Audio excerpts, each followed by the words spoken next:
আজকে আমরা স্পোকেন রুলসের একটি গুরুত্বপূর্ণ নিয়ম শিখতে চলেছি।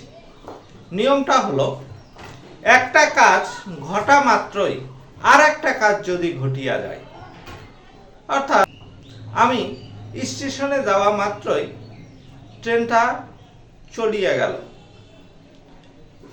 অর্থাৎ একটা কাজ করার সঙ্গে সঙ্গেই আর একটা কাজ যদি ঘটে যায়, এই ধরনের বাক্যগুলোকে আমরা কিভাবে অন্যের সামনে উপস্থাপন করব। এই ধরনের বাক্যগুলো উপস্থাপন করতে হলে আমাদের ছোট্ট একটা স্ট্রাকচার মুখস্থ রাখতে হবে। প্রথমেই হবে as soon as plus subject plus V2 অর্থাৎ প্লাস অবজেক্ট বা এক্সটেনশন প্লাস একটা কমা ব্যবহার করতে হবে প্লাস সাবজেক্ট, এই সাবজেক্টটা হবে দ্বিতীয় সাবজেক্ট, সেকেন্ড সাবজেক্ট, তারপরে আবারও V2, তারপরে অবজেক্ট। তো স্ট্রাকচারটা আমরা ঝটপট মুখস্থ করে ফেলি। একটা কাজ ঘটার সঙ্গে সঙ্গে যদি আরেকটা কাজ তখনই ঘটে যায়, অর্থাৎ একটা কাজ সংগঠিত হয়েছে, ওই সংগঠিত হওয়ার সঙ্গে সঙ্গে আরেকটা কাজ ঘটে গেছে, এই টাইপের বাক্যগুলোকে আমাদের ইংরেজিতে করতে হলে প্রথমে সাবজেক্ট বসাতে হবে, তারপর প্রথমে আমাদের as soon as বসাতে হবে, তারপরে সাবজেক্ট বসাতে হবে, তারপরে V2 অবজেক্ট, তারপরে ছোট্ট করে একটা কমা দিতে হবে, তারপরে দ্বিতীয় সাবজেক্ট বসাতে হবে, তারপরে আবারও দ্বিতীয় ভার্বের পাস্ট ফর্ম বসাতে হবে, তারপরে এক্সটেনশন বা অবজেক্ট যেটাই বলি না কেন বসাতে হবে।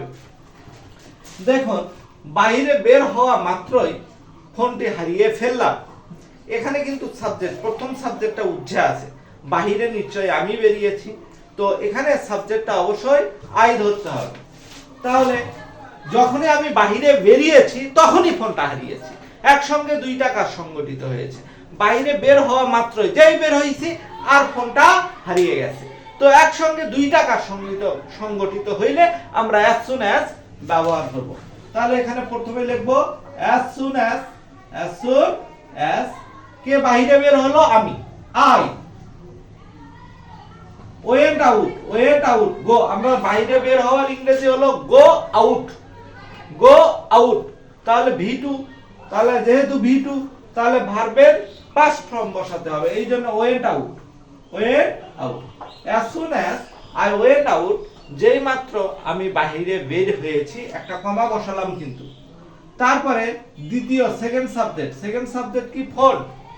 আমরা জানি কোন বাক্যে কোন ওয়ার্ডের শেষে টিটা খানাখানি থাকলে ওই ওয়ার্ডের পূর্বে দা বসবে, দা ফোন, হারিয়ে ফেললাম, হারানোর ইংরেজি লস বা লুজ, এখন তার পাস্ট ফর্ম বলবে lost, past form. as soon as I went out, যেই মাত্র আমি বাড়ির বাহিরে গেলাম, তাই তো, the phone lost, ফোনটা হারিয়ে গেল, অর্থাৎ দুই পাশেই ভার্বের পাস্ট ফর্ম বলবে। বাহিরে বের হওয়া মাত্রই বৃষ্টি শুরু হয়ে গেল, এখানেও লক্ষ্য করুন, যে আমি বাহিরে বের হয়েছি সেই বৃষ্টিটা শুরু হয়েছে, এখানেও সাবজেক্ট উঠে আছে। তাহলে as soon as I, বের হওয়ার ইংরেজি went out বা go went out, বাহিরে বের হয়েছি। as soon as I went out, যখন আমি বাহিরে বের হয়েছি, it, আবার সেকেন্ড সাবজেক্ট, আমরা জানি বৃষ্টি শুরু হলো, এখানে সাবজেক্ট উঠে আছে it started to rain, বৃষ্টি শুরু হলো, যেহেতু রেইনটা কিন্তু ভার্ব হিসাবেও কাজ করে, তো আমরা জানি পাশাপাশি দুইটা ভার্ব থাকলে শেষের ভার্বের সঙ্গে আইএনজি করতে হয় অথবা ইনফিনিটিভ করতে হয়, এই জন্য আমরা টু রেইন বসালাম। তার কথা মনে হওয়া মাত্রই সে ফোন দিল, যখনই আমি তার কথা মনে করছিলাম, মনে মনে ভাবছিলাম, তখনই সে আমাকে ফোন দিয়েছে। তাহলে এই জায়গাতেও একসঙ্গে দুইটা কাজ সংগঠিত হয়েছে, তাহলে হবে as soon, স্ট্রাকচারের নিয়ম ধরে আমরা সব সময় প্র্যাকটিসটা করে যাব। স্ট্রাকচার ছাড়া প্র্যাকটিস করলে আমরা পারবো না। as soon as আমি মনে হওয়ার ইংরেজি রিমেম্বার, তার পাস্ট পার্টিসিপল পাস্ট ফর্ম হলো remember.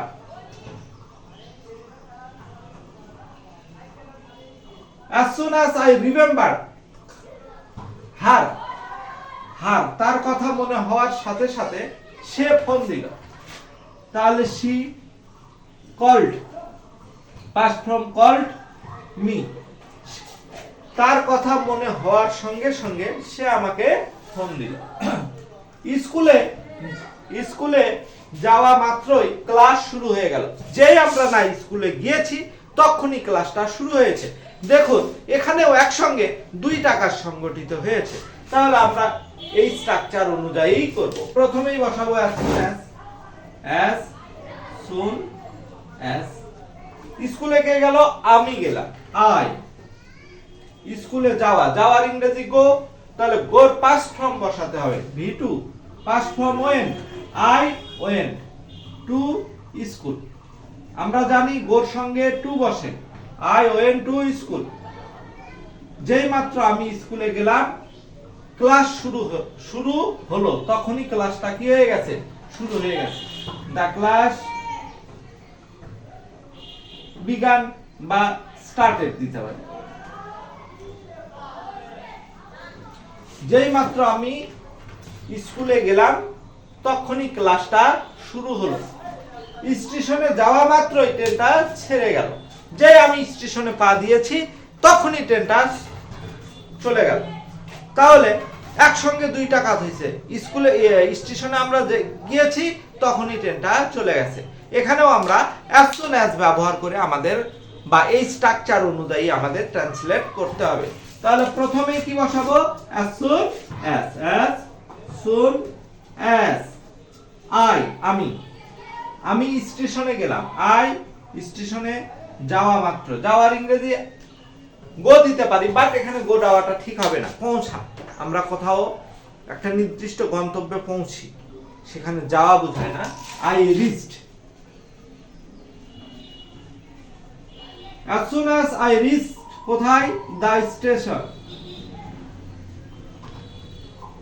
as soon as I reached the station, আমি যখনই স্টেশনে পৌঁছিলাম ট্রেনটা ছাড়িয়ে গেল। the train, আমরা জানি ছাড়িয়ে যাওয়ার ইংরেজি লিভ, তাহলে লিভের পাস্ট ফর্ম বসাতে হবে লেফট। যেই মাত্র আমি স্টেশনে পৌঁছিলাম তখনই ট্রেনটা ছাড়িয়ে গেল। আশা করি এই ধরনের বাক্যগুলো আপনারা সহসাই এখন ট্রান্সলেশন করতে পারবেন। আমি একটা বাক্য বলি,